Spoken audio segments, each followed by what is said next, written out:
Yes ਬੇਟੇ, ਬਹੁ ਵਿਕਲਪੀ question ਸੀ ਪਹਿਲਾਂ ਪੇਪਰ ਦੇ ਵਿੱਚ PT1 ਐਗਜ਼ਾਮ ਤੁਸੀਂ ਆਪਣੇ ਵੱਲੋਂ ਸਿੰਸੀਅਰ ਐਫਰਟਸ ਕਰਕੇ ਦਿੱਤੇ ਔਰ ਤੁਸੀਂ 100% ਦੇਣ ਦੀ ਕੋਸ਼ਿਸ਼ ਕੀਤੀ ਹੈ। ਜਿਨ੍ਹਾਂ ਬੱਚਿਆਂ ਨੇ ਰੈਗੂਲਰ ਕਲਾਸਿਸ ਲਗਾਈਆਂ ਸੀ, ਗੁੱਡ ਹੈ, ਵੈਲ ਡਨ।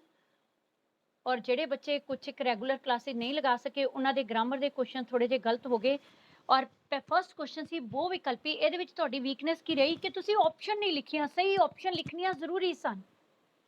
ਠੀਕ ਹੈ ਬੱਚੇ, ਜਿਵੇਂ ਫਸਟ ਕੁਐਸਚਨ ਸੀ ਕਿ ਸਹੀ ਸ਼ੁੱਧ ਸ਼ਬਦ ਚੁਣੋ, ਉਹਦੇ ਵਿੱਚ ਸਹੀ ਕਿਹੜੀ ਆਪਸ਼ਨ ਸੀ? ਫਸਟ ਕੁਐਸਚਨ ਇਦਾਂ ਲਿਖ ਕੇ ਊੜਾ ਆਪਸ਼ਨ ਨਾਲ ਤੁਸੀਂ ਵਰਡ ਲਿਖਣਾ ਸੀ ਗੁਆਂਢ। ਠੀਕ ਹੈ ਬੱਚੇ, ਨਾਲ ਗੁਆਂਢ ਵਰਡ ਲਿਖਣਾ ਸੀ ਇਸ ਤਰ੍ਹਾਂ। ਪਰ ਸਭ ਤੋਂ ਪਹਿਲਾਂ ਆਪਸ਼ਨ ਲਿਖਣੀ ਜ਼ਰੂਰੀ ਹੈ ਕਿਉਂਕਿ ਪੇਪਰ ਦੇ ਵਿੱਚ ਜਦੋਂ ਬਹੁ ਵਿਕਲਪੀ ਕੁਐਸਚਨਸ ਆਣੇ ਹਨ, ਸਭ ਤੋਂ ਪਹਿਲਾਂ ਆਪਸ਼ਨ ਲਿਖਣੀ ਬਹੁਤ ਜ਼ਰੂਰੀ ਹੈ। ਕਲੀਅਰ ਹੈ ਬੇਟੇ? ਔਰ ਇਸੇ ਤਰ੍ਹਾਂ ਸੈਕਿੰਡ ਸ਼ੁੱਧ ਕਰੋ ਸੀ, ਸੈਕਿੰਡ ਕੁਐਸਚਨ ਇਦਾਂ ਲਿਖਣਾ ਸੀ ਔਰ ਆਪਸ਼ਨ ਕੀ ਸੀ? ਈੜੀ ਭਾਗ ਅਹੁਦਾ। ਠੀਕ ਹੈ, ਸਮਝ ਆ ਗਈ ਬੱਚੇ? ਇਸ ਤਰ੍ਹਾਂ ਤੁਸੀਂ ਬਹੁ ਵਿਕਲਪੀ ਕੁਐਸਚਨਸ ਅਟੈਂਪਟ ਕਰਨੇ ਹਨ। ਅੱਗੋਂ ਨੈਕਸਟ ਟਰਮ ਵਿੱਚ, ਫਸਟ ਟਰਮ ਦੇ ਜਦੋਂ ਪੇਪਰ ਹੋਣਗੇ ਉਹਦੇ ਵਿੱਚ ਵੀ ਬਹੁ ਵਿਕਲਪੀ ਆਣਗੇ, ਤਾਂ ਤੁਸੀਂ ਜਿਹੜੇ ਬਹੁ ਵਿਕਲਪੀ ਦਾ ਮਤਲਬ ਹੁੰਦਾ MCQs, ਉਹਦੇ 'ਚ ਰਾਈਟ ਆਪਸ਼ਨ ਲਿਖਣੀ ਜ਼ਰੂਰੀ ਹੈ।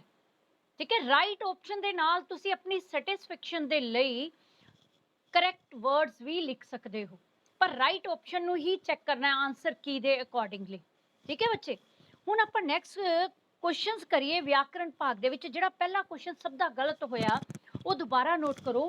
ਧਾਤੂ ਕਿਸ ਨੂੰ ਆਖਦੇ ਹਨ? ਧਾਤੂ ਕੀ ਹੈ? ਮੂਲ ਸ਼ਬਦ ਜਿਸ ਤੋਂ ਅੱਗੇ ਕਿਰਿਆਵਾਂ ਬਣਦੀਆਂ ਹਨ। ਤੁਸੀਂ ਸਭ ਨੇ ਮੂਲ ਸ਼ਬਦ ਲਿਖ ਦਿੱਤਾ, ਕਿਸ ਨੇ ਲਿਖ ਦਿੱਤਾ ਕਿ ਕਿਰਿਆ ਬਣਨ ਵਾਲਾ ਸ਼ਬਦ। ਇਸ ਤਰ੍ਹਾਂ ਨਹੀਂ, ਐਗਜ਼ੈਕਟ ਡੈਫੀਨੇਸ਼ਨ ਕੀ ਸੀ? ਉਹ ਮੂਲ ਸ਼ਬਦ ਜਿਸ ਤੋਂ ਅੱਗੇ ਹੋਰ ਕਿਰਿਆਵਾਂ ਬਣਦੀਆਂ ਹਨ। ਹੁਣ ਨੋਟ ਕਰ ਲਓ ਸਾਰੇ ਬੱਚੇ, ਉਹ ਮੂਲ ਸ਼ਬਦ, ਕਿਉਂਕਿ ਮੂਲ ਸ਼ਬਦ ਸਿਰਫ ਇੱਕ ਧਾਤੂ ਹੀ ਨਹੀਂ ਹੁੰਦੇ, ਮੂਲ ਸ਼ਬਦ ਉਹ ਵੀ ਹੁੰਦੇ ਹਨ ਜਿਨ੍ਹਾਂ ਤੋਂ ਅੱਗੇ ਅਗੇਤਰ ਪਿਛੇਤਰ ਵੀ ਬਣਦੇ ਨੇ। ਪਰ ਇੱਥੇ ਉਹ ਮੂਲ ਸ਼ਬਦ ਹੈ ਧਾਤੂ ਜਿਸ ਤੋਂ ਅੱਗੇ ਕਿਰਿਆਵਾਂ ਬਣਦੀਆਂ ਹਨ। ਕਲੀਅਰ ਹੈ ਬੇਟੇ? ਕਿਉਂਕਿ ਮੂਲ ਸ਼ਬਦ ਉਹ ਵੀ ਹੁੰਦੇ ਹਨ ਜਿਨ੍ਹਾਂ ਦੇ ਅੱਗੇ ਜਾਂ ਪਿੱਛੇ ਅਗੇਤਰ ਜਾਂ ਪਿਛੇਤਰ ਲੱਗ ਕੇ ਨਵੇਂ ਸ਼ਬਦ ਉਤਪੰਨ ਹੁੰਦੇ ਹਨ। ਉਹ ਆਪਾਂ ਨੈਕਸਟ 10th ਕਲਾਸ ਵਿੱਚ ਉਹ ਟੌਪਿਕ ਕਰਾਂਗੇ ਗ੍ਰਾਮਰ ਦਾ, ਉਹ ਤੁਹਾਡੇ ਸਿਲੇਬਸ ਦਾ ਨਹੀਂ ਹੈ। ਇਸ ਕਰਕੇ ਮੂਲ ਸ਼ਬਦ ਨੂੰ ਤੁਸੀਂ ਸਿਰਫ ਇਹੀ ਨਾ ਸਮਝੋ ਕਿ ਉਹ ਮੂਲ ਸ਼ਬਦ, ਸਿਰਫ ਸਿੰਪਲ ਲਿਖ ਦਿੱਤਾ ਮੂਲ ਸ਼ਬਦ ਹੁੰਦੇ ਹਨ ਧਾਤੂ। ਪਰ ਮੂਲ ਸ਼ਬਦ ਕਈ ਤਰ੍ਹਾਂ ਦੇ ਹੁੰਦੇ ਨੇ ਬੇਟੇ। ਮੂਲ ਸ਼ਬਦ ਦਾ ਮਤਲਬ ਹੈ ਜਿਹੜੇ ਆਪਣੇ ਆਪ ਵਿੱਚ ਪੂਰਨ ਹੋਣ, ਜਿਨ੍ਹਾਂ ਨੂੰ ਤੋੜਿਆ ਨਾ ਜਾ ਸਕੇ। ਫॉर ਐਗਜ਼ਾਮਪਲ ਖਾ, ਪੀ, ਸੁਣ, ਲਿਖ, ਇਹ ਤੋਂ ਅੱਗੇ ਆਪਾਂ ਕਿਰਿਆਵਾਂ ਬਣਾਉਣੀਆਂ ਸਨ, ਉਹਨੂੰ ਕਹਿੰਦੇ ਹਨ ਮੂਲ ਸ਼ਬਦ। ਠੀਕ ਹੈ, ਹੋ ਗਿਆ ਕਲੀਅਰ? ਅਗਲਾ ਕੁਐਸਚਨ ਵੀ ਤੁਹਾਡਾ ਗਲਤ ਹੋ ਗਿਆ। ਕੁੜੀ ਨੇ ਗਲਾਸ ਤੋੜਿਆ, ਕੁੜੀ ਨੇ ਗਲਾਸ ਤੋੜਿਆ ਕਿਹੜੀ ਕਿਰਿਆ ਦੀ ਕਿਸਮ ਸੀ? ਇਹਦੇ ਵਿੱਚ ਤਾਂ ਸਿੰਪਲ ਤੁਸੀਂ ਅਕਰਮਕ ਜਾਂ ਸਕਰਮਕ ਦੱਸਣੀ ਸੀ ਬੇਟੇ, ਜਾਂ ਅਕਰਮਕ ਜਾਂ ਸਕਰਮਕ। ਜੇ ਇਹਦੇ ਵਿੱਚ ਕਰਤਾ ਵੀ ਹੈ, ਕਰਮ ਵੀ ਹੈ, ਜੇ ਕਰਤਾ ਵੀ ਹੈ, ਕਰਮ ਵੀ ਹੈ, ਤਾਂ ਕਿਹੜੀ ਕਿਰਿਆ ਬਣਦੀ ਹੈ ਬੇਟੇ? ਸਕਰਮਕ ਕਿਰਿਆ। ਕਿਹੜੀ ਕਿਰਿਆ ਬਣਦੀ ਹੈ? ਸਕਰਮਕ ਕਿਰਿਆ। ਜੇ ਬੱਚੇ ਬੇਟੇ ਕਿਸੇ ਨੂੰ ਡਾਊਟ ਹੈ ਨਾ ਬੇਟੇ, ਪਲੀਜ਼ ਰੇਜ਼ ਯੂਰ ਹੈਂਡਸ। ਜਿਸ ਕੁਐਸਚਨ ਦਾ ਵੀ ਕੋਈ ਡਾਊਟ ਹੋਏ, ਪਲੀਜ਼ ਬੇਟੇ ਵਿਦਆਊਟ ਹੈਜ਼ੀਟੇਸ਼ਨ ਤੁਸੀਂ ਕੋਈ ਵੀ ਕੁਐਸਚਨ, ਕੋਈ ਵੀ ਕੁਐਰੀ ਆਪਣੀ ਡਿਸਕਸ ਕਰ ਸਕਦੇ ਹੋ। ਠੀਕ ਹੈ ਬੱਚੇ, ਪਰ ਹੁਣ ਗਲਤੀ ਨਹੀਂ ਇਹ ਰਿਪੀਟ ਕਰਨੀ। ਕਿਰਿਆ ਜਦੋਂ ਕਿਸਮ ਪੁੱਛੀ ਹੈ ਤਾਂ ਦੋ ਹੀ ਕਿਰਿਆਵਾਂ, ਅਕਰਮਕ ਤੇ ਸਕਰਮਕ। ਆਪਾਂ ਨਵਾਂ ਅਗਲਾ ਟੌਪਿਕ ਕਰਾਂਗੇ ਕਿਰਿਆ ਦੇ ਰੂਪ, ਜਿਹਦੇ ਵਿੱਚ ਸੰਸਰਗੀ ਕਿਰਿਆ ਹੈ, ਸਹਾਇਕ ਕਿਰਿਆ ਹੈ, ਮੁੱਖ ਕਿਰਿਆ ਕਰਨੀ ਹੈ। ਪਰ ਉਸ ਤੋਂ ਪਹਿਲਾਂ ਅੱਜ ਆਪਾਂ ਇਕਾਂਗੀ ਕਰਨਾ ਹੈ। ਥੋੜਾ ਜਿਹਾ ਪੇਪਰ ਦੀ ਡਿਸਕਸ਼ਨ ਕਰ ਲਈਏ ਜਿਹੜੀ ਕਿ ਥੋੜੀਆਂ ਜਿਹੀਆਂ ਤੁਹਾਡੀਆਂ ਗਲਤੀਆਂ ਹੋਈਆਂ ਨੇ। ਵੈਸੇ ਤੁਸੀਂ ਆਲਮੋਸਟ ਪੇਪਰ ਬਹੁਤ ਅੱਛਾ ਅਟੈਂਪਟ ਕੀਤਾ। ਨੈਕਸਟ ਕੁਐਸਚਨ ਸੀ, ਇੱਕ ਕੁੜੀ ਨੇ ਗਲਾਸ ਤੋੜਿਆ ਕਿਹੜੀ ਕਿਰਿਆ ਬਣੀ? ਸਕਰਮਕ, ਕਿਉਂਕਿ ਕੁੜੀ ਕਰਤਾ ਹੈ, ਗਲਾਸ ਕਰਮ ਹੈ, ਤੋੜਿਆ ਕਿਰਿਆ ਹੈ, ਇਸ ਕਰਕੇ ਸਕਰਮਕ ਕਿਰਿਆ। ਹਾਂ, ਕੁਛ ਇੱਕ ਬੱਚਿਆਂ ਨੇ ਜੇ ਪੂਰਨ ਸਕਰਮਕ ਲਿਖ ਦਿੱਤਾ ਤਾਂ ਉਹ ਵੀ ਬਿਲਕੁਲ ਠੀਕ ਹੈ, ਕਿਉਂਕਿ ਇੱਕ ਪੂਰਨ ਸਕਰਮਕ ਹੈ, ਇੱਕ ਅਪੂਰਨ ਸਕਰਮਕ ਹੈ।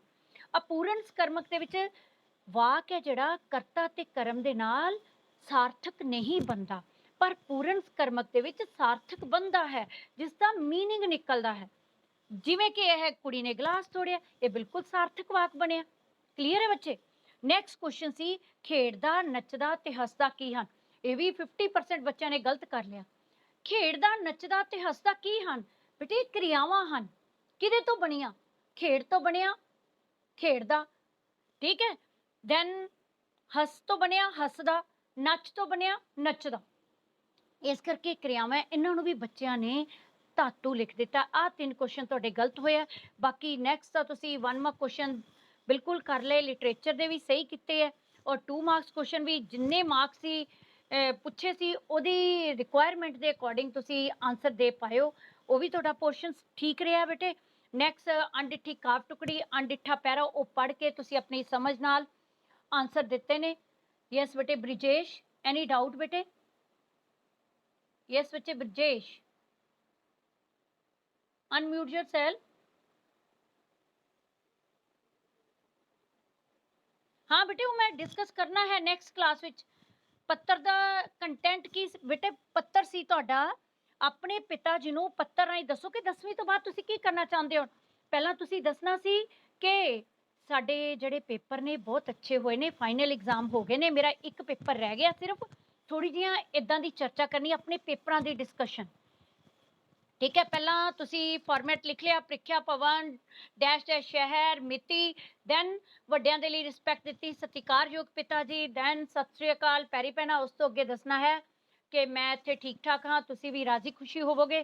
ਤੁਸੀਂ, ਮੈਂ ਤੁਹਾਡੇ ਨਾਲ ਆਪਣੀ ਅਗਲੀ ਜਮਾਤ ਦੇ ਬਾਰੇ ਚਰਚਾ ਕਰਨਾ ਚਾਹੁੰਦਾ, ਮੈਂ ਤੁਹਾਡੇ ਤੋਂ ਸਲਾਹ ਲੈਣਾ ਚਾਹੁੰਦਾ ਹਾਂ, ਕਿਉਂਕਿ ਤੁਸੀਂ ਮੈਨੂੰ ਮੇਰੇ ਭਵਿੱਖ ਦੇ ਲਈ ਸਹੀ ਸਲਾਹ ਦੇਣੀ ਹੈ, ਕਿਉਂਕਿ ਮੇਰੇ ਹੁਣ ਸਾਲਾਨਾ ਇਮਤਿਹਾਨ ਹੋ ਗਏ ਹਨ। ਇਹ ਆਪਣੀ ਤੁਹਾਡੀ ਸੈਲਫ ਫਰੇਮਿੰਗ ਹੈ, ਤੁਹਾਡੇ ਕੋਲ ਸਿਰਫ ਆਪਣੀ ਲੈਂਗੁਏਜ ਸਹੀ ਹੋਣੀ ਚਾਹੀਦੀ ਹੈ, ਲੈਂਗੁਏਜ, ਸ਼ਬਦਾਵਲੀ, ਠੀਕ ਹੈ, ਔਰ ਵਾਕਾਂ ਦੀ ਤਰਤੀਬ ਸਹੀ ਹੋਣੀ ਚਾਹੀਦੀ ਹੈ। ਇਹ ਨਹੀਂ ਕੋਈ ਵਾਕ ਅੱਗੇ ਤੇ ਕੋਈ ਪਿੱਛੇ। ਫਿਰ ਹੈ ਕਿ ਤੁਸੀਂ ਦੱਸਣਾ ਕਿ ਮੇਰੇ ਇੰਗਲਿਸ਼ ਦਾ ਪੇਪਰ ਬਹੁਤ ਵਧੀਆ ਹੋਇਆ, ਉਹਦੇ 'ਚੋਂ ਮੇਰੇ ਇੰਨੇ ਨੰਬਰ ਆ ਜਾਣਗੇ।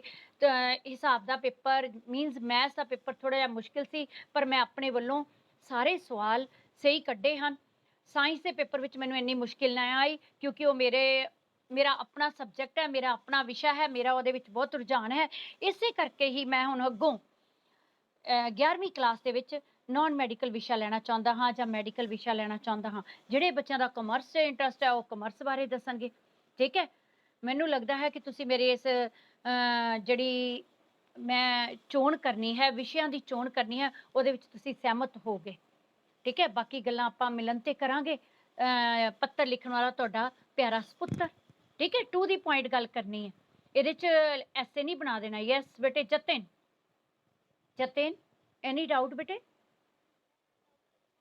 ਓਕੇ ਓਕੇ ਬੇਟੇ, ਠੀਕ ਹੈ। ਚਲੋ ਹੁਣ ਆਪਾਂ ਅੱਗੇ ਡਿਸਕਸ ਕਰੀਏ।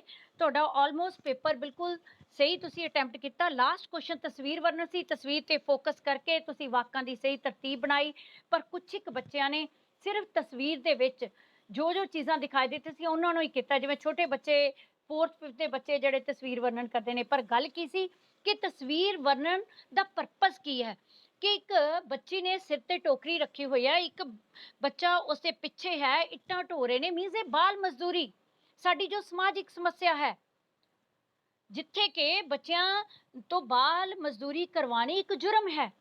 ਇਹਦੇ ਲਈ ਸਾਡੀਆਂ ਸਰਕਾਰਾਂ ਜ਼ਿੰਮੇਵਾਰ ਨੇ, ਮਾਂ-ਬਾਪ ਜ਼ਿੰਮੇਵਾਰ ਨੇ ਕਿ ਉਹਨਾਂ ਦਾ ਬੱਚਿਆਂ ਦਾ ਹੱਸਦਾ ਖੇਡਦਾ ਬਚਪਨ ਖੋਇਆ ਜਾ ਰਿਹਾ। ਇਸ ਤਰ੍ਹਾਂ ਦੀਆਂ ਤੁਸੀਂ ਲਾਈਨਾਂ ਲਿਖ ਕੇ ਫਿਰ ਐਂਡ ਤੇ ਕਹਿਣਾ ਸੀ ਕਿ ਇਹ ਜਿਹੜੀ ਤਸਵੀਰ ਹੈ ਸਾਨੂੰ ਇਹ ਜਾਗਰੂਕ ਕਰਦੀ ਹੈ ਕਿ ਬੱਚਿਆਂ ਦਾ ਬਚਪਨ ਨਾ ਖੋਇਆ ਜਾਵੇ, ਬੱਚਿਆਂ ਨੂੰ ਪੜ੍ਹਾਇਆ ਲਿਖਾਇਆ ਜਾਵੇ, ਠੀਕ ਹੈ। ਬੱਚਿਆਂ ਤੋਂ ਬਚਪਨ ਵਿੱਚ ਹੀ ਭਾਰੇ ਕੰਮ ਨਾ ਕਰਵਾਏ ਜਾਣ, ਇਹ ਤਾਂ ਇੱਕ ਕਾਨੂੰਨੀ ਜੁਰਮ ਹੈ, ਕਾਨੂੰਨੀ ਅਪਰਾਧ ਹੈ। ਕਲੀਅਰ ਹੈ ਬੇਟੇ? ਹੁਣ ਆਪਾਂ ਗੱਲ ਕਰੀਏ, ਅੱਜ ਜਿਹੜਾ ਟੌਪਿਕ ਆਪਾਂ ਕਰਨਾ ਹੈ ਮੋਹਨਧਾਰੀ ਇਕਾਂਗੀ। ਆਪਾਂ PT1 ਐਗਜ਼ਾਮ ਤੋਂ ਪਹਿਲਾਂ ਰੀਡਿੰਗ ਕੀਤੀ ਸੀ, ਪਰ ਪ੍ਰੋਪਰ ਵੇ ਨਾਲ ਨਹੀਂ ਕੀਤੀ, ਕਿਉਂਕਿ 1 ਮਾਰਕ ਕੁਐਸਚਨਸ ਹੀ ਆਏ ਸੀ ਪੇਪਰ ਵਿੱਚ।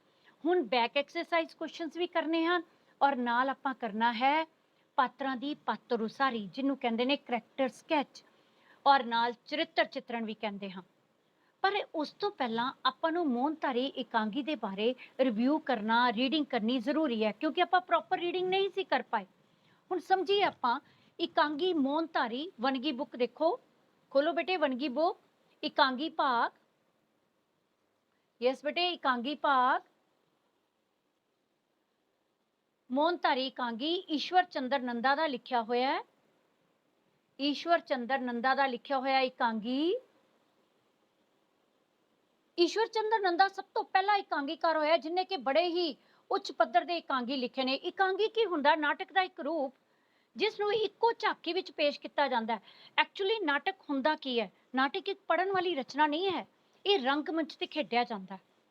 ਹੁਣ ਜੇ ਤਾਂ ਆਪਣੀਆਂ ਲਾਈਵ ਕਲਾਸਿਸ ਲੱਗਦੀਆਂ ਹੁੰਦੀਆਂ ਤਾਂ ਆਪਾਂ ਜ਼ਰੂਰ ਆਪਾਂ ਨੂੰ ਸਟੇਜ ਤੇ ਖੇਡ ਕੇ ਦਿਖਾਣਾ ਸੀ, ਜਾਂ ਆਪਾਂ ਕਲਾਸ ਵਿੱਚ ਪਾਤਰ ਬਣਾ ਕੇ ਇਕਾਂਗੀ ਨੂੰ ਆਪਾਂ ਸਫਲਤਾਪੂਰਵਕ ਬੱਚਿਆਂ ਦੇ ਅੱਗੇ ਇਹ ਸਾਰੀ ਸਮੱਸਿਆ ਆਣੀ ਸੀ। ਪਰ ਹੁਣ ਸਿਚੁਏਸ਼ਨ ਇਦਾਂ ਦੀ ਬਣੀ ਆ, ਆਪਾਂ ਰੀਡਿੰਗ ਵੀ ਉਸ ਫੀਲਿੰਗ ਨਾਲ ਕਰਨੀ ਹੈ। ਹੁਣ ਤੁਸੀਂ ਛੁੱਟੀਆਂ ਵਿੱਚ ਵੀ ਹੌਲੀਡੇਜ਼ 'ਚ ਆਪਣੇ ਬ੍ਰਦਰ ਸਿਸਟਰ, ਆਪਣੇ ਮਦਰ, ਸਭ ਨੂੰ ਕਰੈਕਟਰ ਬਣਾ ਕੇ ਘਰ ਵਿੱਚ ਰੀਡਿੰਗ ਕਰਨੀ ਹੈ ਇਸ ਦੀ ਇਕਾਂਗੀ ਦੀ, ਠੀਕ ਹੈ? ਹੌਲੀਡੇਜ਼ 'ਚ। ਯੈਸ ਬੇਟੇ ਤਤਿਕਸ਼ਾ, ਐਨੀ ਡਾਊਟ ਬੱਚੇ? ਹਾਂਜੀ ਹਾਂ ਬੇਟੇ, ਇਹ ਆਪਾਂ ਸਿਰਫ 1 ਮਾਰਕ ਕੁਐਸਚਨਸ ਕੀਤੇ ਹੈ। 1 ਮਾਰਕ ਕੁਐਸਚਨ ਹੀ ਨਹੀਂ ਆਣੇ, ਇਕਾਂਗੀ ਦੇ ਵੱਡੇ ਪ੍ਰਸ਼ਨ ਆਣੇ ਹਨ। ਸਿਰਫ ਆਪਾਂ ਸਿੰਪਲ ਰੀਡਿੰਗ ਕੀਤੀ ਸੀ, ਇਹਨੂੰ ਅੱਛੀ ਤਰ੍ਹਾਂ ਐਕਸਪਲੇਨ ਕਰਨਾ ਹੈ। ਇਹਦੇ ਬੈਕ ਐਕਸਰਸਾਈਜ਼ ਕੁਐਸਚਨ ਨਹੀਂ ਕੀਤੇ ਆਪਾਂ, ਸਿਰਫ 1 ਮਾਰਕ ਕੁਐਸਚਨਸ ਕੀਤੇ ਸੀ। ਯਾਦ ਆਇਆ ਬੇਟੇ? ਇਸ ਕਰਕੇ ਹੁਣ ਕਰੈਕਟਰ ਸਕੈਚ ਕਰਨੇ। ਕਰੈਕਟਰ ਸਕੈਚ ਕੀ ਹੁੰਦਾ? ਪਾਤਰ ਚਿੱਤਰਨ, ਜਿਵੇਂ ਇੰਗਲਿਸ਼ 'ਚ ਕਰਦੇ ਹੋ, ਕੋਈ ਸਟੋਰੀ ਪੜ੍ਹਦੇ ਹੋ, ਉਹਦੇ ਮੁੱਖ ਕਰੈਕਟਰ ਕੌਣ ਹੈ? ਜਿਵੇਂ ਰਾਮ ਪਿਆਰੀ ਹੈ, ਮੁੱਖ ਕਰੈਕਟਰ ਰਾਮ ਪਿਆਰੀ, ਠੀਕ ਹੈ? ਇਸ ਇਕਾਂਗੀ ਦੀ ਮੁੱਖ ਪਾਤਰ ਕੌਣ ਹੈ? ਰਾਮ ਪਿਆਰੀ। ਆਪਾਂ ਸਾਰੇ ਪਹਿਲਾਂ ਕਰੈਕਟਰਾਂ ਦੇ ਨਾਮ ਲਿਖਦੇ ਹਾਂ। ਮੁੱਖ ਪਾਤਰ ਰਾਮ ਪਿਆਰੀ ਹੈ ਔਰ ਉਸਦਾ ਪਤੀ ਹੈ ਹਰੀਚੰਦ। ਇਹਨਾਂ ਦੇ ਬਾਰੇ ਆਪਾਂ ਇਹਨਾਂ ਦੀਆਂ ਖੂਬੀਆਂ ਕਰਨੀਆਂ ਹਨ, ਇਹਨਾਂ ਦੇ ਔਗਣ, ਇਹਨਾਂ ਦੀਆਂ ਵੀਕਨੈਸ, ਉਹਨਾਂ ਨੂੰ ਕਰੈਕਟਰ ਸਕੈਚ ਕਹਿੰਦੇ ਆ। ਕਿ ਇਕਾਂਗੀ ਦਾ ਇਹ ਪਾਤਰ ਦਾ ਇਸ ਇਕਾਂਗੀ ਵਿੱਚ ਕੀ ਰੋਲ ਹੈ, ਜਿਹਦੇ ਰਾਹੀਂ ਇਕਾਂਗੀ ਹੈ ਜਿਹੜਾ ਨੇਪਰੇ ਚੜਿਆ। ਕੁਛ ਇੱਕ ਸਹਾਇਕ ਪਾਤਰ ਹੁੰਦੇ ਨੇ, ਕੁਛ ਇੱਕ ਮੁੱਖ ਪਾਤਰ ਨੇ। ਮੁੱਖ ਪਾਤਰ ਹਰੀਚੰਦ ਵੀ ਹੈ, ਰਾਮ ਪਿਆਰੇ ਵੀ ਹੈ, ਪਰ ਸਹਾਇਕ ਪਾਤਰ ਕਿਹੜੇ ਨੇ? ਜਿਨ੍ਹਾਂ ਦੇ ਨਾਲ ਇਕਾਂਗੀ ਅੱਗੇ ਚੱਲਦਾ ਹੈ ਤੇ ਇਕਾਂਗੀ ਕੰਪਲੀਟ ਹੁੰਦਾ ਹੈ। ਸਹਾਇਕ ਪਾਤਰ ਜਿਵੇਂ ਮਦਨ ਹੈ, ਜੋ ਕਿ ਰਾਮ ਪਿਆਰੀ ਮੁੱਖ ਪਾਤਰ ਦਾ ਭਣੇਵਾ ਲੱਗਦਾ ਹੈ ਤੇ ਉਹ ਉਸਦੀ ਮਾਸੀ ਲੱਗਦੀ ਹੈ।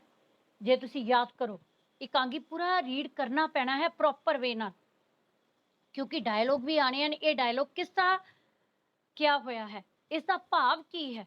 ਆਪਾਂ ਇਹ ਕੁਐਸਚਨ ਡਿਸਕਸ ਨਹੀਂ ਕੀਤੇ, ਆਪਾਂ ਸਿਰਫ 1 ਵਰਡ, 1 ਜਾਂ 2 ਸ਼ਬਦਾਂ ਵਾਲੇ ਕੁਐਸਚਨਸ ਕੀਤੇ ਸਨ। ਸਮਝ ਆਈ ਬੱਚੇ?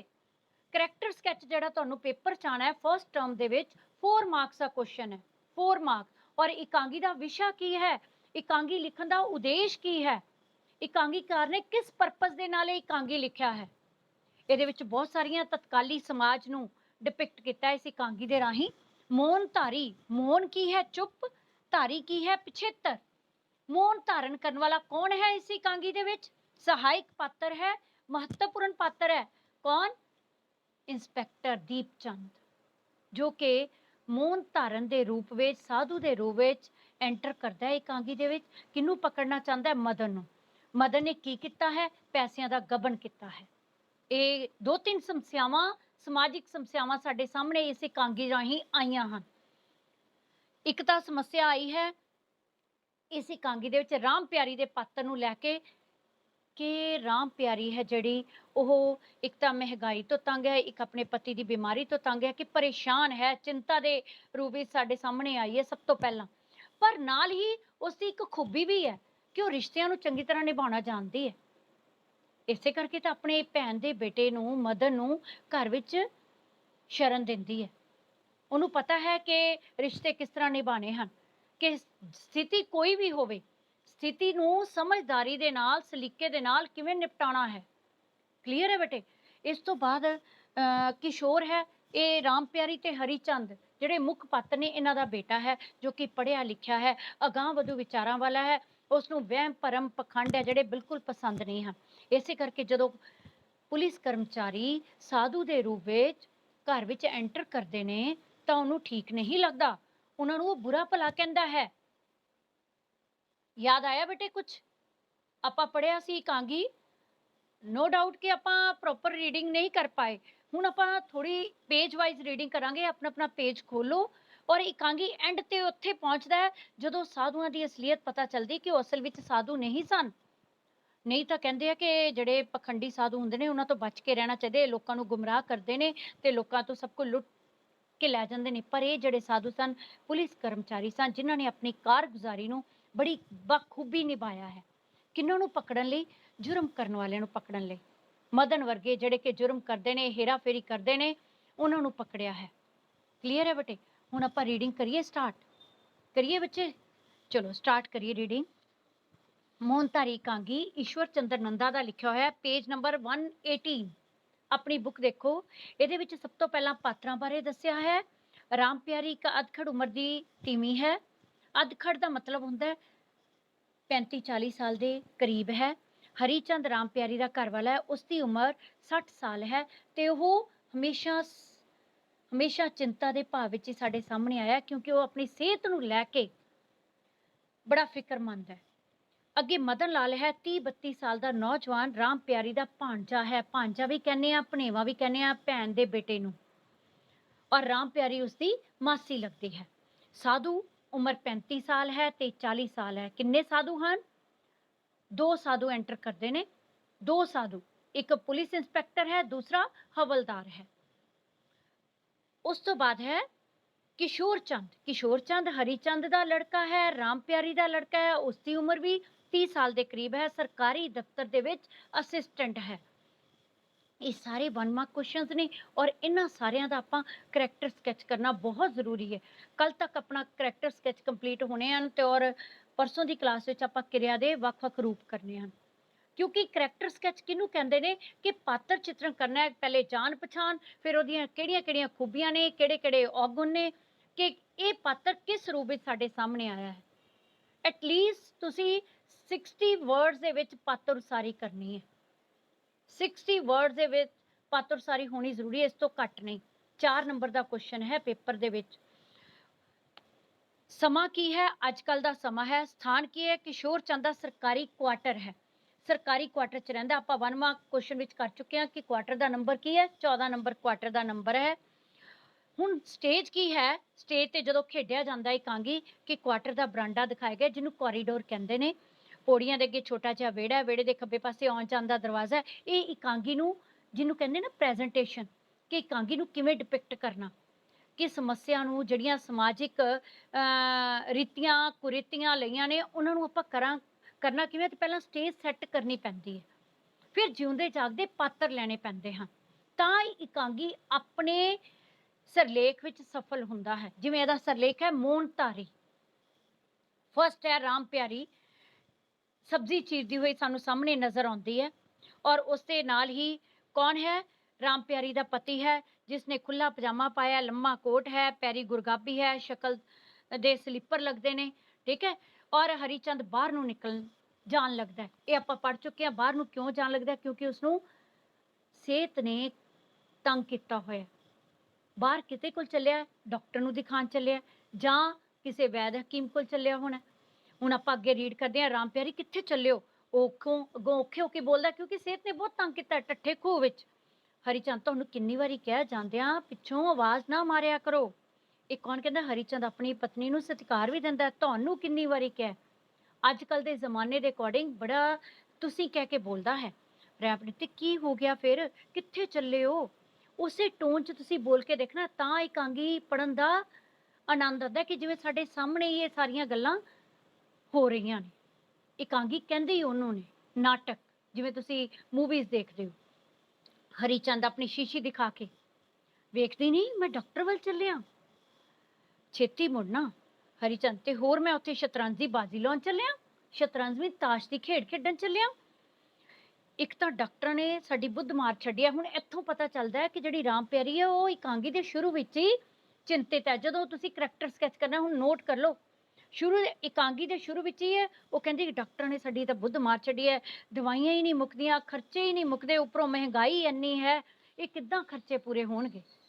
ਇਹਨਾਂ ਗੱਲਾਂ ਕਰਕੇ ਰਾਮ ਪਿਆਰੀ ਇਕਾਂਗੀ ਦੇ ਸ਼ੁਰੂ ਵਿੱਚ ਹੀ ਪਰੇਸ਼ਾਨ ਦਿਖਾਈ ਦਿੰਦੀ ਹੈ। ਉਸ ਤੋਂ ਬਾਅਦ ਆਵਾਜ਼ ਕੀ ਆਉਂਦੀ ਹੈ? ਬੀਬੀ ਜੀ 14 ਨੰਬਰ ਕੁਆਟਰ ਇਹੀ ਹੈ। ਕੌਣ ਆਇਆ? ਕੁਲੀ ਆਇਆ ਹੈ ਟਰੰਕੀ ਚੁੱਕ ਕੇ। ਟਰੰਕੀ ਕਿਹਦੀ ਹੈ? ਹੁਣ ਉਹ ਅੱਗੇ ਜਾ ਕੇ ਪਤਾ ਚੱਲਣਾ ਕਿ ਟਰੰਕੀ ਕਿਸ ਦੀ ਲੈ ਕੇ ਆਇਆ। ਪਹਿਲਾਂ ਤਾਂ ਉਹਨੂੰ ਪਛਾਣਦੀ ਨਹੀਂ ਹੈ। ਇਹ ਕਿਹਦਾ ਹੈ? ਕੁਲੀ ਬਿਨਾਂ ਕੁਝ ਦੱਸਿਆ ਬਾਹਰ ਨੂੰ ਚਲੇ ਜਾਂਦਾ ਹੈ।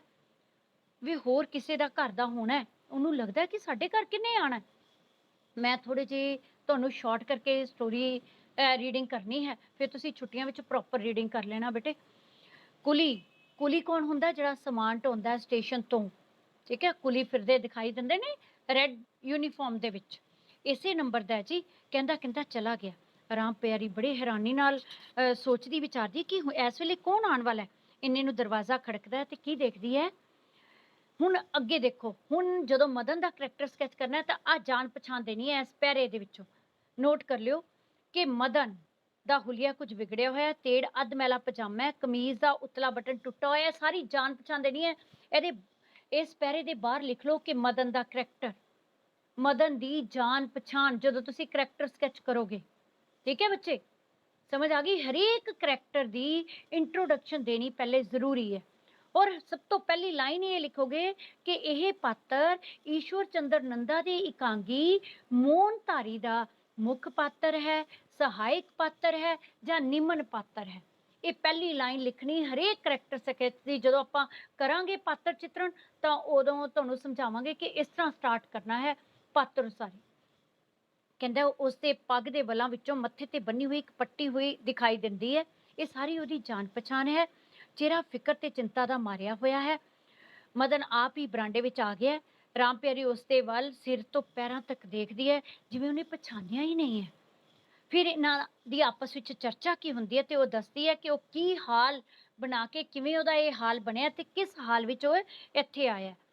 ਕਲੀਅਰ ਹੈ ਬੇਟੇ, ਇੰਨਾ ਤੁਹਾਨੂੰ ਪਤਾ ਹੀ ਹੈ ਕਿ ਉਹ ਦੱਸਦਾ ਕਿ ਉਹ ਤਾਂ ਕਿੰਨੇ ਦਿਨਾਂ ਦਾ ਘਰੋਂ ਬਾਹਰ ਨਿਕਲਿਆ, ਤੀਜਾ ਚੌਥਾ ਮਹੀਨਾ ਹੋ ਗਿਆ ਘਰੋਂ ਬਾਹਰ ਨਿਕਲਿਆ। ਅੰਡਰਲਾਈਨ ਕਰ ਲਓ, ਮਦਨ ਦੱਸਦਾ ਤੀਜਾ ਚੌਥਾ ਮਹੀਨਾ ਹੋ ਗਿਆ ਘਰੋਂ ਬਾਹਰ ਨਿਕਲਿਆ। ਘਰੋਂ ਨਿਕਲਿਆ ਕਿਉਂ, ਕੀ ਹੋਇਆ, ਨਾਰਾਜ਼ ਹੋ ਕੇ ਨਿਕਲਿਆ ਸੀ ਤੂੰ?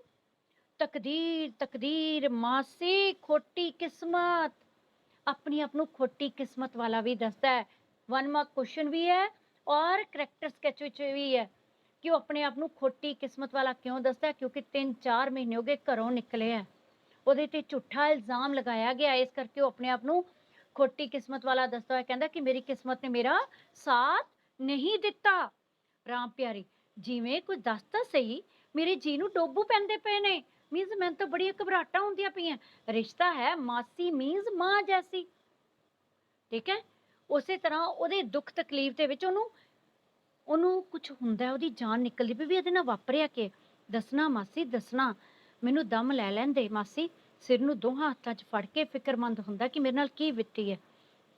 ਫਿਰ ਕੀ ਦੱਸਦਾ ਹੈ ਕਿ ਮੇਰੇ ਪਿੱਛੇ ਸ਼ਿਕਾਰ ਪਿੱਛੇ, ਜਿੱਦਾਂ ਸ਼ਿਕਾਰ ਪਿੱਛੇ ਕੁੱਤੇ ਪਏ ਹੁੰਦੇ ਨੇ ਨਾ, ਉਦਾਂ ਮੇਰੇ ਪਿੱਛੇ ਪੁਲਿਸ ਪਈ ਹੋਈ ਹੈ। ਹੁਣ ਉਹਨੇ ਸਾਰੀ ਰਿਐਲਿਟੀ ਦੱਸਣੀ ਹੈ ਆਪਣੀ ਮਾਸੀ ਨੂੰ ਕਿ ਕਿਉਂ ਪੁਲਿਸ ਪਿੱਛੇ ਪਈ ਹੈ। ਇਹ ਸੁਣ ਕੇ ਤਾਂ ਉਹ ਵੀ ਘਬਰਾ ਗਈ। ਕਹਿੰਦੀ ਲੈ, ਪੁਲਿਸ ਨੇ ਇੱਥੇ ਖੇ ਖਾਣ ਆਉਣਾ? ਖੇ ਖਾਣ ਮੀਨਸ ਉਹਨੂੰ ਇੱਥੇ ਕੀ ਲੱਭਣਾ ਪੁਲਿਸ ਨੂੰ? ਸਦਕੇ ਕਿਤੇ ਘਬਰਾਣਾ, ਤੇਰੀ ਹਾਲਤ ਵੇਖ ਕੇ ਮੇਰਾ ਜੀ ਖੁੱਸਦਾ ਜਾਂਦਾ। ਮਦਨ, ਦੱਸਣਾ ਅੰਦਰ ਚੱਲ ਕੇ ਦੱਸਦਾ। ਕੁੰਡੀ ਲਾ ਦਿੰਦੀ ਹੈ। ਫਿਰ ਉਹ ਸਾਰੀ ਗੱਲ ਉਸਨੂੰ ਦੱਸਦਾ ਹੈ ਕਿ ਕਿਸਮਤ ਨੇ ਮੈਨੂੰ ਦਗਾ ਦਿੱਤਾ ਹੈ। ਇਹ ਨੋਟ ਕਰ ਲਓ ਬੇਟੇ, ਕਿਸਮਤ ਨੇ ਦਗਾ ਦਿੱਤਾ, ਮੇਰੀ ਕਿਸਮਤ ਨੇ ਮੇਰਾ ਸਾਥ ਨਹੀਂ ਦਿੱਤਾ। ਮੇਰੇ ਨਾਲ ਦਾ ਇੱਕ ਕਲਰਕ ਭੂਸ਼ਣ ਸੀ ਜੋ ਕਿ ਮੇਰੇ ਦਫ਼ਤਰ ਵਿੱਚ ਹੀ ਕੰਮ ਕਰਦਾ ਸੀ। ਹੁਣ ਨੋਟ ਕਰੋ ਕਿ ਜਦੋਂ ਜਾਣ ਪਛਾਣ ਦੇਣੀ ਹੈ ਕਿ ਇਹ ਵੀ ਇੱਕ ਦਫ਼ਤਰ ਵਿੱਚ ਕੰਮ ਕਰਦਾ ਹੈ, ਦਫ਼ਤਰ ਵਿੱਚ ਕੰਮ ਕਰਦਾ ਹੈ ਤੇ ਉੱਥੇ ਉਸਦਾ ਸਾਥੀ ਕਲਰਕ ਸਾਥੀ ਹੈ ਜਿਸਨੇ ਇਸ ਦੇ ਨਾਲ ਧੋਖਾ ਕੀਤਾ ਹੈ। ਦੋਵੇਂ ਇੱਕੋ ਦਫ਼ਤਰ ਵਿੱਚ ਸਨ। ਉਹ ਦੱਸਦਾ ਹੈ ਉਹਨੇ ਮੈਨੂੰ ਫੁਸਲਾਇਆ। ਫੁਸਲਾਇਆ ਦਾ ਮਤਲਬ ਮੈਨੂੰ ਗੱਲਾਂ ਗੱਲਾਂ ਵਿੱਚ ਆਪਣੇ ਮਗਰ ਲਾ ਲਿਆ, ਮਿੱਠੀਆਂ ਮਿੱਠੀਆਂ ਗੱਲਾਂ ਕਰਕੇ, ਤੇ ਮੇਰੀ ਅਕਲ ਤੇ ਪਰਦਾ ਪੈ ਗਿਆ। ਅਕਲ ਤੇ ਪਰਦਾ ਪੈਣਾ ਆਪਾਂ ਐੜਾ ਭਾਗ ਮੁਹਾਵਰੇ ਵਿੱਚ ਕਰ ਚੁੱਕੇ ਹਾਂ। ਮੱਤ ਮਾਰੀ ਜਾਣੀ, ਕਹਿੰਦਾ ਮੇਰੀ ਮੱਤ ਨੂੰ ਪਤਾ ਨਹੀਂ ਕੀ ਹੋ ਗਿਆ, ਮੈਂ ਉਹਦੀਆਂ ਗੱਲਾਂ ਗੱਲਾਂ ਵਿੱਚ ਆ ਗਿਆ। ਕਹਿੰਦਾ ਮੈਂ ਬੁੱਧੂ ਹੀ ਰਿਹਾ, ਆਪਣੇ ਆਪ ਨੂੰ ਬੁੱਧੂ ਕਹਿੰਦਾ ਹੈ। ਕੀ ਕਹਿੰਦਾ ਬੇਟੇ? ਆਪਣੇ ਆਪ ਨੂੰ ਬੁੱਧੂ ਕਰਾਰ ਦਿੰਦਾ ਕਿ ਮੈਨੂੰ ਸਮਝ ਹੀ ਨਹੀਂ ਲੱਗੀ। ਫਿਰ ਕੀ ਸੀ? ਕਹਿੰਦਾ ਰਾਮ ਪਿਆਰੀ ਨੂੰ ਕੀ ਦੱਸਦਾ ਕਿ ਉਹਨੇ ਆਪਣੇ ਦਫ਼ਤਰ ਵਿੱਚ ਹੀ 48,000 ਰੁਪਏ ਦਾ ਗਬਨ ਕੀਤਾ ਤੇ ਮੈਨੂੰ ਵੀ ਕੀ ਕਹਤਾ ਕਿ ਮੈਂ ਤੈਨੂੰ ਅੱਧੋ ਅੱਧ ਦਿਆਂਗਾ, ਤੇ ਮੈਂ ਲਾਲਚ ਵਿੱਚ ਹੀ ਆ ਗਿਆ। ਹੁਣ ਇੱਕ ਹੈਡਿੰਗ ਕੀ ਬਣਨਾ ਕਿ ਲਾਲਚੀ ਵੀ ਹੈ। ਇੱਕ ਆਣਾ ਹੈ ਖੋਟੀ ਕਿਸਮਤ ਵਾਲਾ। ਇੰਟਰੋਡਕਸ਼ਨ ਪਹਿਲਾਂ ਜਾਣ ਪਛਾਣ, ਫਿਰ ਖੋਟੀ ਕਿਸਮਤ ਵਾਲਾ, ਫਿਰ ਲਾਲਚੀ। ਲਾਲਚ ਵਿੱਚ ਆ ਗਿਆ। ਕਿੰਨਾ ਕੁ ਸੀ ਰੁਪਈਆ? ਦੱਸਦਾ ਕੀ ਹੈ? 48,000 ਰੁਪਏ ਦਾ ਗਬਨ ਕੀਤਾ ਹੈ। ਕਿਸਨੇ ਕੀਤਾ? ਮਦਨ ਨੇ ਆਪਣੇ ਕਲਰਕ ਦੋਸਤ ਭੂਸ਼ਣ ਦੇ ਨਾਲ ਮਿਲ ਕੇ। ਅਸਲ ਵਿੱਚ ਭੂਸ਼ਣ ਨੇ ਕੀਤਾ ਤੇ ਉਹਨੇ ਇਹਨੂੰ ਗੱਲਾਂ ਵਿੱਚ ਲੈ ਲਿਆ, ਮਿੱਠੀਆਂ ਮਿੱਠੀਆਂ ਗੱਲਾਂ ਵਿੱਚ, ਕਿ ਉਹ ਇਸਨੂੰ ਵੀ ਅੱਧਾ ਹਿੱਸਾ ਦੇਗਾ, ਤੇ ਇਹ ਵੀ ਉਹਦੀਆਂ ਗੱਲਾਂ 'ਚ ਆ ਗਿਆ। ਫਿਰ ਕੀ ਹੋਇਆ? ਬਸ ਫਿਰ ਕੀ ਸੀ? ਕਿਉਂ ਨੱਠਦਾ ਫਿਰਦਾ ਕਿਉਂ ਹੈ? ਪੁਲਿਸ ਨੂੰ ਮੇਰੇ ਪਿੱਛੇ ਲਾ ਦਿੱਤਾ ਤੇ ਕਹਿੰਦਾ ਰੁਪਈਆ ਮੇਰੇ ਕੋਲ ਹੈ। ਕੀ ਕੀਤਾ? ਚਾਲ ਕੀ ਚੱਲੀ ਹੈ ਕਿ ਪੈਸਾ ਲੈ ਕੇ ਆਪ ਨੱਠ ਗਿਆ ਤੇ ਪੁਲਿਸ ਨੂੰ ਕਿਹਦੇ ਮਗਰ ਲਾ ਦਿੱਤਾ? ਮਦਨ ਦੇ ਮਗਰ ਲਾ ਦਿੱਤਾ ਕਿ ਸਾਰਾ ਪੈਸਾ ਮਦਨ ਲੈ ਗਿਆ ਹੈ। ਇਸ ਕਰਕੇ ਪੁਲਿਸ ਹੈ ਜਿਹੜੀ ਮੇਰੇ ਮਗਰ ਪਈ ਹੋਈ ਹੈ ਤੇ ਮੈਂ 3-4 ਮਹੀਨਿਆਂ ਦਾ ਘਰੋਂ ਬਾਹਰ ਨਿਕਲਿਆ ਹੋਇਆ। ਇਹ ਆਪਣੀ ਪਰੇਸ਼ਾਨੀ ਦੱਸਦਾ ਹੈ। ਕਲੀਅਰ ਹੈ ਬੇਟੇ? ਹੁਣ ਉਹਨੂੰ ਬੜੀ ਫਿਕਰਮੰਦ ਹੋ ਜਾਂਦੀ ਹੈ ਰਾਮ ਪਿਆਰੀ। ਅਗਲੇ ਪੇਜ ਤੇ ਹੁਣ ਹਰੀ ਚੰਦ ਵਾਪਸ ਆਉਂਦਾ ਹੈ ਇਸੇ ਦੌਰਾਨ, ਕਿੱਥੋਂ? ਡਾਕਟਰ ਤੋਂ ਦਵਾਈ ਲੈ ਕੇ। ਉਹ ਦਰਵਾਜ਼ਾ ਵੀ ਖੋਲ ਨਾ, ਕੁੰਡੀ ਕਿਉਂ ਚਾੜ ਛੱਡੀ ਹੈ? ਹਰੀਚੰਦ ਬੜਾ ਫਿਕਰਮੰਦ ਹੋਇਆ ਹੋਇਆ, ਸ਼ੀਸ਼ੀ ਹੱਥ ਵਿੱਚ ਫੜੀ ਘਰ ਅੰਦਰ ਆਉਂਦਾ। ਮੈਨੂੰ ਲੱਗਿਆ ਕਹਿੰਦੀ ਕਿ ਪੁਲਿਸ ਵਾਲੇ ਦਰਵਾਜ਼ਾ ਭੰਦੇ ਪਏ ਨੇ। ਪੁਲਿਸ ਵਾਲੇ, ਉਹਨਾਂ ਦਾ ਕੀ ਕੰਮ ਇੱਥੇ ਆਉਂਦਾ? ਉਹਨੂੰ ਕੀ ਪਤਾ ਕਿ ਘਰ ਕੌਣ ਅੰਦਰ ਆਇਆ ਹੋਇਆ? ਹੁਣ ਉਹਨੂੰ ਪਤਾ ਚੱਲਦਾ ਹੈ, ਰਿਐਲਿਟੀ ਕੀ ਪਤਾ ਚੱਲਦੀ ਹੈ ਹਰੀਚੰਦ ਨੂੰ ਵੀ ਕਿ ਘਰ ਵਿੱਚ ਮੇਰੀ ਪਤਨੀ ਦਾ ਭਾਂਜਾ ਮਦਨ ਆਇਆ ਹੋਇਆ। ਬੈਠੀ ਬੈਠੀ ਉਂਘ ਪਈ ਹੈ। ਕੋਈ ਭੈੜਾ ਸੁਪਨਾ ਹੋਏਗਾ ਤੈਨੂੰ? ਪੁਲਿਸ ਨੇ ਇੱਥੇ ਕੀ ਕਰਨਾ? ਬੜੀ ਵਿਪਤਾ ਪੈ ਗਈ ਹੈ। ਪਰ ਪਹਿਲੋਂ ਮੈਨੂੰ ਡਾਕਟਰ ਦੀ ਗੱਲ ਦੱਸੋ। ਹੁਣ ਡਾਕਟਰ ਦੀ ਗੱਲ ਕਿਉਂ ਪੁੱਛਣਾ ਚਾਹੁੰਦੀ ਹੈ? ਦੇਖੋ ਉਹਨੂੰ ਕਿੰਨੀਆਂ ਪਰੇਸ਼ਾਨੀਆਂ ਨੇ ਰਾਮ ਪਿਆਰੀ ਨੂੰ। ਇਸੇ ਕਰਕੇ ਰਾਮ ਪਿਆਰੀ ਦੇ ਦੁਆਲੇ ਸਾਰਾ ਇਕਾਂਗੀ ਘੁੰਮਦਾ। ਇੱਕ ਪਾਸੇ ਤਾਂ ਉਹਨੂੰ ਆਪਣੇ ਭਾਂਜੇ ਦੀ ਸਾਰੀ ਰਿਐਲਿਟੀ ਪਤਾ ਕਰਨ ਕਰਕੇ ਉਹਦੇ ਬਾਰੇ ਫਿਕਰਮੰਦ ਹੋ ਗਈ ਹੈ, ਦੂਸਰੇ ਪਾਸੇ ਆਪਣੇ ਪਤੀ ਦੀ ਬਿਮਾਰੀ ਬਾਰੇ ਵੀ ਚਿੰਤਿਤ ਹੈ। ਹੁਣ ਪਤੀ ਹਰੀਚੰਦ ਜਦੋਂ ਡਾਕਟਰ ਤੋਂ ਵਾਪਸ ਆਇਆ ਤਾਂ ਉਹ ਪੁੱਛਦੀ ਹੈ ਕਿ ਡਾਕਟਰ ਨੇ ਕੀ ਦੱਸਿਆ। ਉਹ ਵੀ ਬੜੀ ਬਿਪਤਾ ਪਈ ਹੈ, ਕਹਿੰਦਾ ਮੈਂ ਵੀ ਬੜੀ ਬਿਪਤਾ ਚ ਹਾਂ। ਉਹਨੇ ਕੀ ਦੱਸਣਾ ਸੀ? ਮੈਨੂੰ ਕਿੰਨੀਆਂ ਬਿਮਾਰੀਆਂ ਗਿਣਾ ਦਿੱਤੀਆਂ। ਇਹ ਹੁਣ ਹਰੀਚੰਦ ਦੇ ਕਰੈਕਟਰ ਚ ਆਣਾ ਕਿ ਹਰੀਚੰਦ ਆਪਣੀ ਸਿਹਤ ਕਰਕੇ ਬਹੁਤ ਪਰੇਸ਼ਾਨ ਹੈ। ਉਹਨੂੰ ਦਿਲ ਦੀ ਬਿਮਾਰੀ ਵੀ ਹੈ, ਉਹਨੂੰ ਖੂਨ ਦੀ ਕਮੀ ਵੀ ਹੈ, ਉਹਦੀ ਦਿਲ ਦੀ ਧੜਕਣ ਦੀ ਵੀ ਤਕਲੀਫ ਹੈ, ਫੇਫੜੇ ਵੀ ਖਰਾਬ ਨੇ। 12 ਮਾਸੀ ਮੀਨਸ ਹਮੇਸ਼ਾ 12 ਮਹੀਨੇ ਉਹਨੂੰ ਜ਼ੁਕਾਮ ਚੱਲਦਾ ਰਹਿੰਦਾ। ਗੱਲ ਕੀ, ਪੈਰਾਂ ਤੋਂ ਲੈ ਕੇ ਸਿਰ ਤੱਕਰ ਬਿਮਾਰੀ ਹੀ ਬਿਮਾਰੀ ਹੈ। ਇਹ ਕਿਹਦੇ ਕਰੈਕਟਰ ਸਕੈਚ ਦਵਾਂਗੇ ਪੁਆਇੰਟਸ? ਹਰੀਚੰਦ ਦੇ, ਜਿਹੜਾ ਕਿ ਪਰਦਾ ਉੱਠਦਿਆਂ ਹੀ ਸਾਨੂੰ ਸਿਹਤ ਵੱਲੋਂ ਖਰਾਬੀ ਦੇ ਰੂਪ ਵਿੱਚ ਸਾਡੇ ਸਾਹਮਣੇ ਆਇਆ ਹੈ। ਹਰੀ ਰਾਮ ਵਿਚਾਰੀ ਆਪਣੇ ਪਤੀ ਦੀ ਬਿਮਾਰੀ ਨੂੰ ਲੈ ਕੇ ਪਰੇਸ਼ਾਨ ਹੋ ਰਹੀ ਹੈ। ਤੈਨੂੰ ਆਖਿਆ ਨਾ ਪਿੱਛੋਂ ਆਵਾਜ਼ ਨਾ ਮਾਰਿਆ, ਤੂੰ ਆਵਾਜ਼ ਮਾਰੀ ਹੈ ਤੇ ਮੈਨੂੰ ਡਾਕਟਰ ਨੇ 100 ਬਿਮਾਰੀਆਂ ਗਿਣਾ ਦਿੱਤੀਆਂ ਨੇ ਤੇ ਕਈ ਤਰ੍ਹਾਂ ਦੇ ਮੈਨੂੰ ਟੈਸਟ ਵੀ ਲਿਖ ਦਿੱਤੇ ਨੇ ਕਿ ਟੈਸਟ ਕਰਾਣੇ ਵੀ ਜ਼ਰੂਰੀ ਹੈ ਜੇ ਸਿਹਤ ਨੂੰ ਵੱਲ ਨਾ ਆਇਆ, ਸਿਹਤ ਠੀਕ ਨਾ ਹੋਈ। ਹੁਣ ਅੱਗੇ ਆਪਾਂ ਚੱਲਦੇ ਹਾਂ ਨੈਕਸਟ ਪੇਜ 124 ਪੇਜ।